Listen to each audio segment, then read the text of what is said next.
Olá, turma. Aqui quem fala é a professora Érica. Eu espero que vocês estejam bem, se cuidando, tá?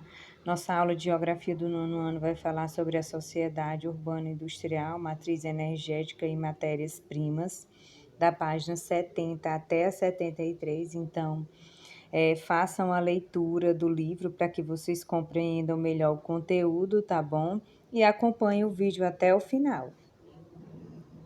Então, aqui nessa parte, a gente vai falar um pouquinho sobre matriz energética mundial. Então, o conjunto de fontes de energia disponíveis em um país compõe sua matriz energética, que uma vez é transformada e distribuída e usada pela população e pelo sistema produtivo. Na matriz energética mundial predominam os combustíveis fósseis, como a gente está vendo na imagem, tá?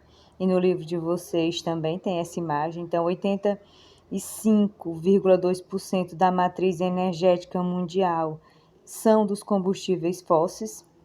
Entretanto, diante do quadro mundial de poluição ambiental causada pelos combustíveis fósseis e suas consequências, a busca por fontes alternativas de energia se intensificou. Há uma tendência, tá bom, de diminuição do uso de combustíveis fósseis a serem substituídos de forma parcial por fontes alternativas. Prevê-se que até a metade do século XXI haverá alterações significativas na matriz energética mundial, sendo que as fontes solar e eólica deverão se expandir em relação às demais, sobretudo nos países desenvolvidos e emergentes, que são os maiores consumidores de energia.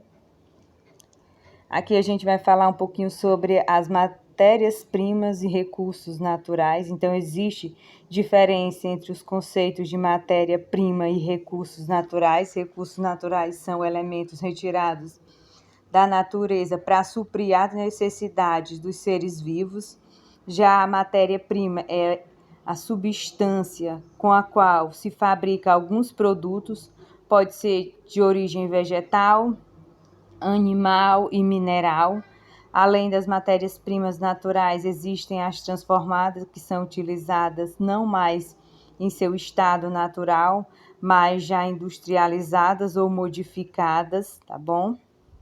A gente vai ver que, segundo o relatório do Painel Internacional de Recursos, IRP, sigla em inglês de um órgão da ONU, desde os anos de 1970, a extração de matérias-primas vem aumentando de forma alarmante, enquanto em 1970 a quantidade de matérias-primas extraídas alcançou 22 bilhões de toneladas, em 2010 chegou a 70 bilhões de toneladas, e em 2050, quando a população mundial deverá atingir mais de 9 bilhões de habitantes, estima-se que serão necessárias, tá bom, mais de 180 bilhões de toneladas de matérias-primas anualmente. Ainda segundo o RP, tá, os países desenvolvidos consomem em média 10 vezes mais recursos que os países menos desenvolvidos.